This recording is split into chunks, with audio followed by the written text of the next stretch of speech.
Well, you go from a few really good games, 4 straight games for the Blue Jays playing good ball, to a game where nothing really works out. Except for the starting pitching and the bullpen. Both things were fantastic. But Josh Donaldson makes an error, well, I wouldn't say a couple errors, but he does make one costly error. First batter of the ball game. I think it was in the first pitch of the ball game.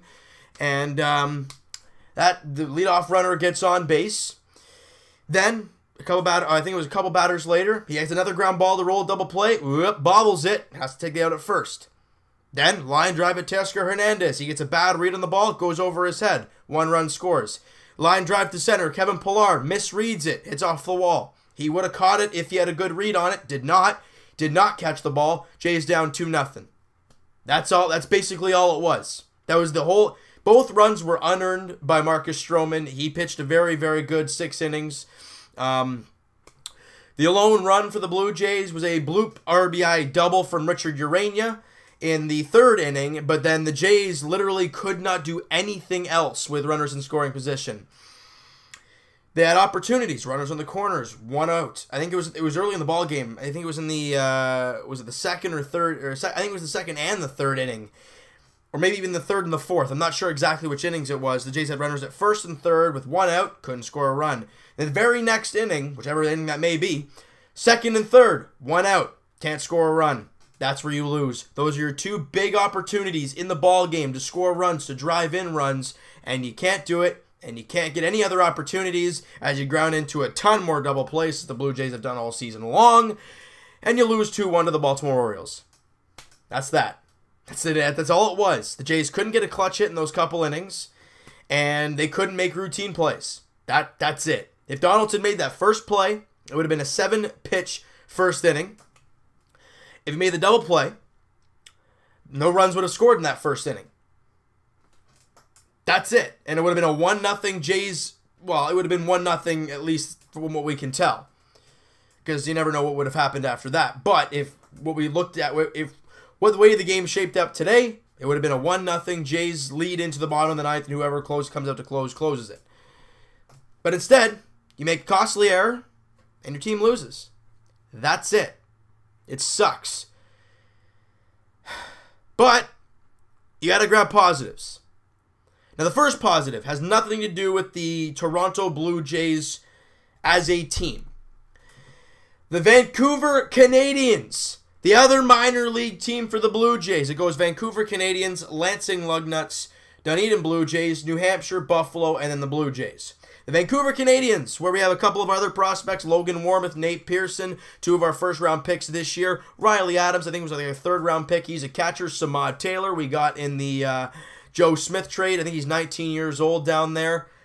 The Vancouver Canadians won their championship last night. Look at that. I mean, I don't know what happened with Lansing. I really didn't keep an eye on them. But the Vancouver Canadians won their championship, and the Dunedin Blue Jays won theirs.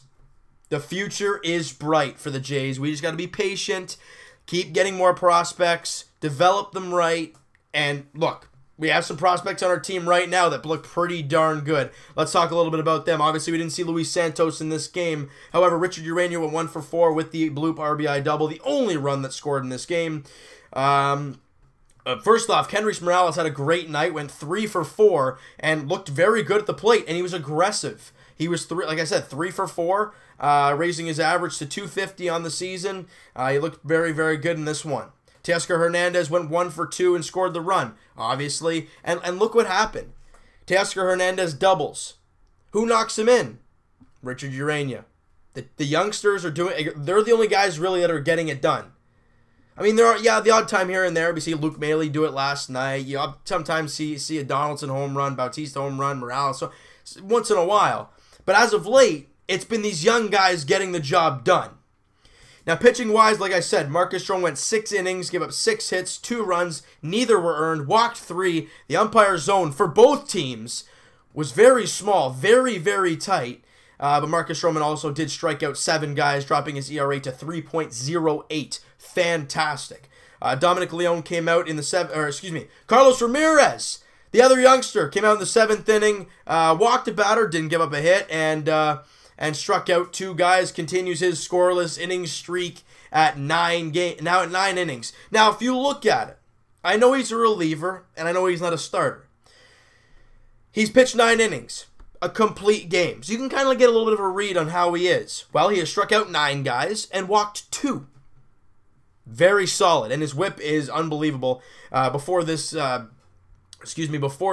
game, or if I can find it here, what his whip is. His whip right now is 0.33. Unbelievable, but it's only in 9 innings of work. Very small sample size, but very promising pitcher. Like I said, like Luis Santos as well. They've both been very good so far, but they're young. Teams don't know them, so let's just see what they do from one inning to the next. He looked great again today. Let's see what happens next time. Dominic Leone came out in the 8th inning, gave up a hit. That was the Adam Jones double, but got the next 2 guys, got a strikeout. Matt Dermody came in, faced Chris Davis, line shot, but right at Ryan Goins to end that inning. Matt Dermody's been very, very good as of late, and Ryan Tepera came out in the 9th inning, went a clean inning of work, got a strikeout, no problem there. Bullpen was great, starting pitching was great, a couple defensive lapses, and no clutch hits whatsoever. That was the story of this game. Kind of been the story of the season. Jays make a few errors, pitchers don't get the luck, you can't come up with a clutch hit, Jays lose. Great to see Russell Martin back behind the plate, though, even though he didn't get anything done offensively. Did hit a line shot right at Tim Beckham. I think it was Tim Beckham at shortstop. But otherwise, great to see Russell Martin back behind the dish. Look, the season's over. Anybody who thinks, oh, they go and they sweep Baltimore and then sweep the Twins, you never know. Well, yeah, I guess, but look, you got to jump 5 or 6 teams. Anybody who has even a slight bit of hope. Let me read this out to you guys. So the Jays want to pass the Minnesota Twins, right, for that wild card spot. It's not happening. I'm just going to give you the breakdown a little bit why it's not happening. The Minnesota Twins, you'd have to jump. The Angels, you'll have to jump. Texas, Kansas City, Seattle, Baltimore, and Tampa. With a matter of 17 games or something like that to go. And you got to jump 1, 2, 3, 4, 5, 6 teams. And you're still 8 games back. And if the Twins win tonight, you're 9 games back. It's pointless. So let's just enjoy the young guys. Let's enjoy the wins like we did yesterday, like we have the last 4 days. Take the losses for what they are and just get into the offseason, and let's get this Leafs and Raptors season pumped up and going because, hey, we're getting real close to Leaf preseason. Raptors preseason's a little ways away. It's like half a month away, but Leafs preseason, it's next week. So I'm pumped. I know you guys are. But next up for the Jays, like I said, they're in Minnesota taking on the Twins. Brett Anderson versus Jose Barrios for the Minnesota Twins. Jay Happ versus Big Sexy Bartolo Colon. Marco Estrada versus, if I can pronounce his name, Adalberto Mejia. I think that's how you pronounce it. And Joe Biagini versus Kyle Gibson. That is the 4-game series matchups right there. All right, so we're getting down to the nitty-gritty of this season. Let's get through it. Let's keep enjoying the young guys for what they are. They're playing fantastic. All right, so you know what, guys? That is going to do it for this one. If you guys enjoyed this video, hey, hit that like button. I do appreciate that. Hit the subscribe button if you guys have not already. Comment down below what you guys think of the game. Do you agree? Also, if you guys are still watching, something I forgot to mention. The amount of first pitch strikes, quality ones to hit, that I saw the Jays take today, insane. I kept saying, yep, you should have crushed that, but you don't even take a hack. Now you're down in the count. You got to battle. That's just the way I felt.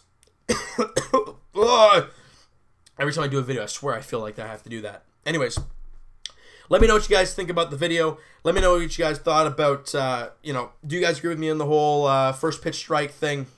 And we'll talk to you guys tomorrow night, 8:10 first pitch. Blue Jays, Twins, as the Jays look to get back in the win column, all right, and start the road trip. Well, the mini road trip as they come back to Toronto to face Kansas City eventually, all right? So we'll talk to you guys tomorrow night. Brett Anderson, Jose Barrios. Talk to you guys then.